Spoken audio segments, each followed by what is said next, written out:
Well, it's time, everybody. Wake the kids. Put the dog to bed. Wake the kids. Call the neighbors. Sound the alarm. Proclaim an assembly. It's time, everybody. Share this video with friends? Wait a minute, what's happening? Share? Wait a minute. I hope this is on. Are we on? Yeah, there you go. There's some people. Come on in, everybody. Thank you, Katie. She says hello. All right. I don't know why. Something just popped up and it said share this, but yeah, of course. Hopefully we're sharing it. Looks like we are. All right, welcome. Welcome, everybody. That's really neat. Look at all the people come. That's really cool isn't it neat to do this? I think it's kind of fun. All right, from chilly Austin, says Jessica. Wow, it's cold in Austin, huh? That's part of that polar vortex, I'm guessing. It's not chilly here in Pensacola or in any part of the Panhandle. It is pretty hot and humid, actually. But it's nice that it's cooler there in Austin and other parts of the country. As people are coming in, hello, Elaine Hagen, come on in. All right, Rosalie. This is great. And Pat, I'm not sure what's happening with my hair here. It's a little poofy. I was going to cut it again tonight. Hello from St. Rita's, Chris, thank you. I was going to cut it, but I'm going to do it probably later this weekend. I don't want to do it again online because that was a little silly. Anyway, from Tallahassee, all right, Mary, great. Fort Wayne, excellent. Indiana, this is cool to see people from all over the country. Come on in. Excellent, excellent. Hola, Rosa, Alicia, hola. Muy buenas noches. Gracias por mirar este video. Hey, and I'm learning Italian, everyone, so I can say a few more things now, which is really good. I'm learning plurals. So, you know, if apple is la mela, apples, le mele. All right, see, isn't that cool? I know, it's really great. I'm learning a little bit. So I can say, io sono la donna, I am the woman, or noi siamo le donne, we are the women. Pretty impressive, isn't it? Okay, great. Oh, and there's Maria from Canada. All right, welcome. Great. And Jacksonville and Tallahassee. This is really neat. Okay, great. I was just right before this, I was on a Zoom call with some friends from Austin. It's one of my friend's birthday today. It's her birthday. And so about 5 of us were on a Zoom call. It was really neat. And one of the couples had their little son, their little boy there, and it was cool because he doesn't really know me. I baptized him, but I don't know him that well, but it's kind of cool to hear him say, "Hi, Bishop Bill." And then they played this game where they pass things. I've never done this. With all the Zoom calls that I've done, if you take something like an egg or something like that, and you pass it to the side, like you start over here and you're like, "Here you go." And the other person grabs it on their thing and then holds it up. So you just pass certain things that way. It's really kind of fun. We can't do that right now because you're watching, but I'm not seeing you. Anyway, that's a fun thing to do. So next time you're on a Zoom call, if it gets really serious, just pick up a common object and pass it to the next person. And then they have to hold it up. And it looks like you passed it over the airwaves. Yeah, anyway. Yeah, I'm a little kid, so I knew exactly what this kid, what made him happy, because it makes me happy too. So we were passing certain things, toys and all that stuff. And he passed a little car. It was really neat. He passed a little car. I didn't have a car here in the house, of course, but I went like this. I showed him beep beep, and he was just so happy. And then he said, "But it's flat. What happened? Why did it get flat?" All right, anyway, I'm done. That's just my intro. Here we go. I know you tuned in for something a little more serious. So just for those who are just joining us, maybe for the first time, just as a reminder, I started this in March, I believe it was, and was doing them every day for a while, for 40 some days. And then now we do it weekly. And it's just a way of staying connected during these very troubling and challenging times to remind each other that, of course, God is with us always. And as well, we are not alone. We're all in this together. So we're all together. Even if we're alone in our own houses, as I am, we're all in this together. And this is a way for us to just kind of connect with each other. And I've been doing some teaching sometimes, some Bible classes, some teaching on theology and on some of the practices of the faith. As well, I've been telling stories, children's stories, and some other things. But it's just kind of a way to stay connected. I hope we keep doing it, either Thursdays or Wednesdays whenever I can do it. So just tune in and join us. And if you don't want to, hang up, disconnect, whatever it is. Okay, great. So what I wanted to share with you is this. This is an experience I had last night, and it was very meaningful to me, and I hope it is for you as well. So yesterday was the memorial of St. Peter Claver, a Jesuit priest from Spain who ministered mostly in Cartagena, Colombia, in the 1500s and 1600s, so 16th and 17th centuries, I believe, in that time. He was so desirous to serve as Saint Francis served, for instance, and other people who gave up everything to go serve the poorest of the poor, that he dedicated his life to the slaves, and called himself a slave of the slaves. He would meet the ships as they were coming from Africa and other countries, other nations, and he would minister to the slaves. He would go and board those horrible, horrible ships, and would go down into the hold where people were held and just terrified and, half alive and all of that. And he would bathe them, he would clean them, he would preach the gospel to them, he baptized them, he would hear their confessions, celebrated the Eucharist with them, and he basically did this for years and years. And it's said that he baptized over 300,000 people. He just had such a burning love for their souls and their persons. And so whereas other people, stayed away and wouldn't go near the place, he went so close as to embrace them and clean them and preach the gospel to them and dedicate his life to them. And so he's just an amazing example of what it means to live the gospel radically. So yesterday was his memorial, St. Peter Claver. And it's also an opportunity for the Knights of Peter Claver, the Knights and Ladies and Auxiliaries of Peter Claver, to celebrate their organization. It's like the Knights of Columbus, the Knights of Malta, the Catholic Daughters of the Americas, or the Diocesan Council of Catholic Women. These are really good organizations that build up the community, that practice the faith together, they help people to live their faith out and serve the local community. The Knights and Ladies of Peter Claver are predominantly African American men and women who form this very noble organization to build up the faith and serve the community.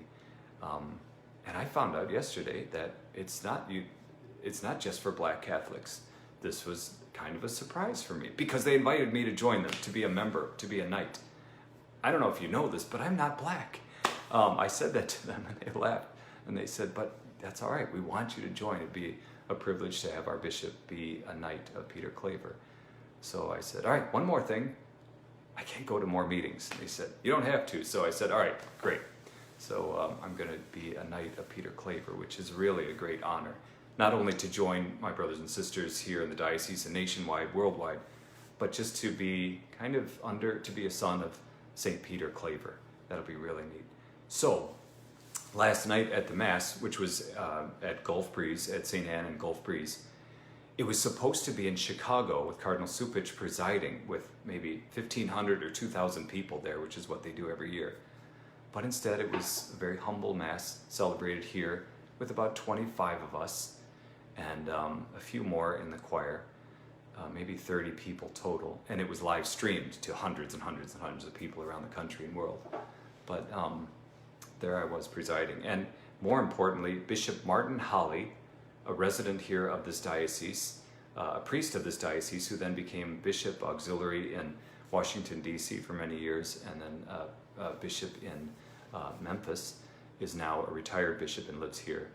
He gave the homily. And so first he talked about St. Peter Claver, just as I just did, but he went into depth a little bit more about this great saint.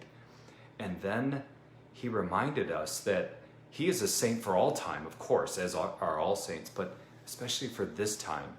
And he reminds us that there is a way out of all of this stuff that afflicts us right now, this division, this vitriol, this anger, this all this stuff that's coming at us, politics and just people's opinions and their judgmental behavior, all this stuff, issues of racism and all these things, these sad issues that confront us constantly, but especially now. He reminded us, he said, there is a way out. And the way out is love.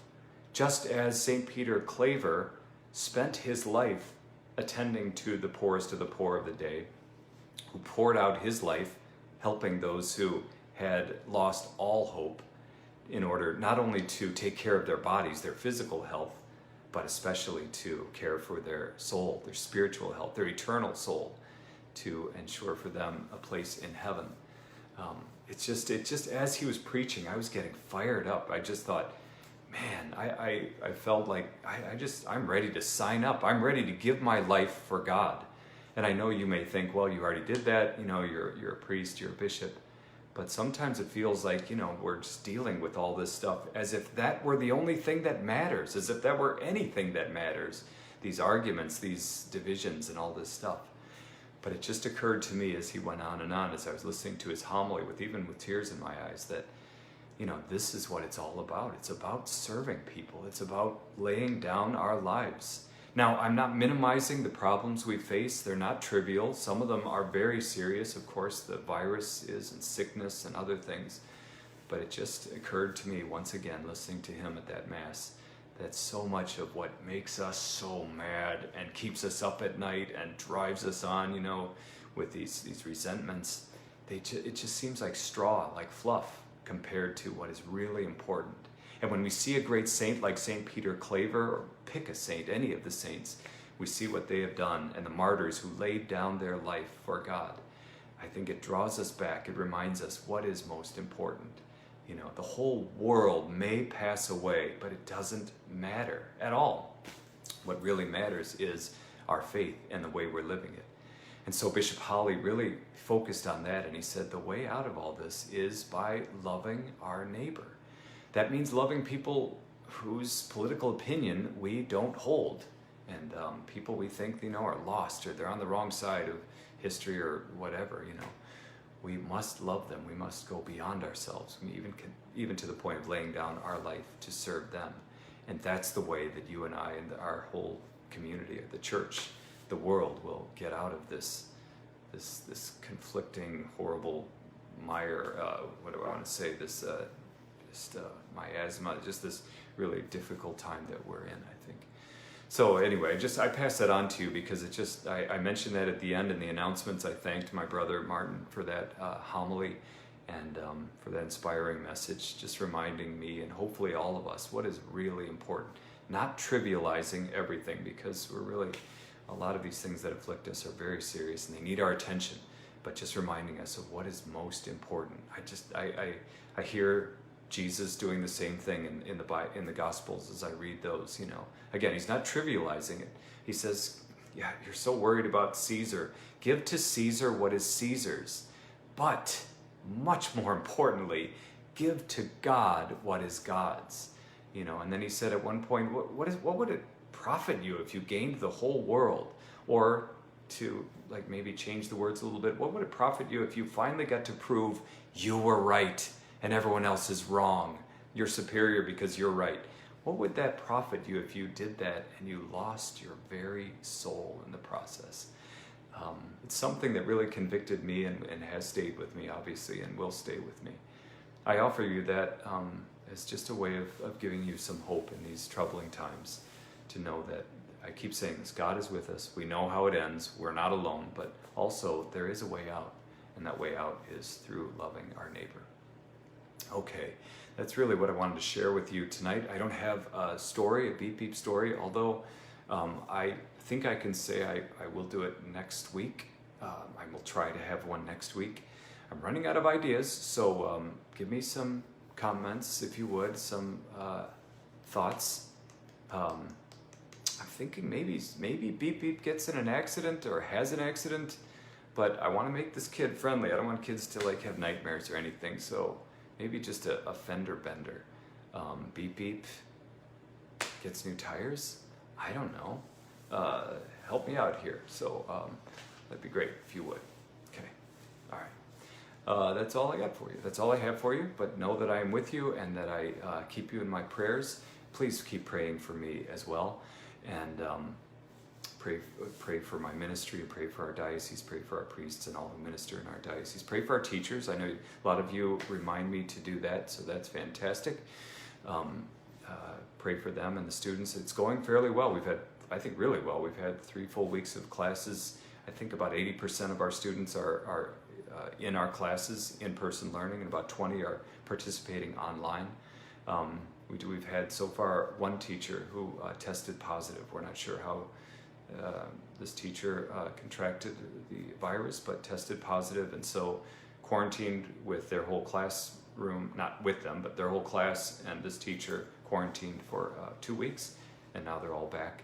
It seems to be going well, so we're following all the guidelines that we set down, and it seems to be going well. But keep them in your prayers, the teachers and students and families, as well as those who are homeschooling as well, that they may be good and effective educators in the faith for their children. All right, now I will offer a prayer.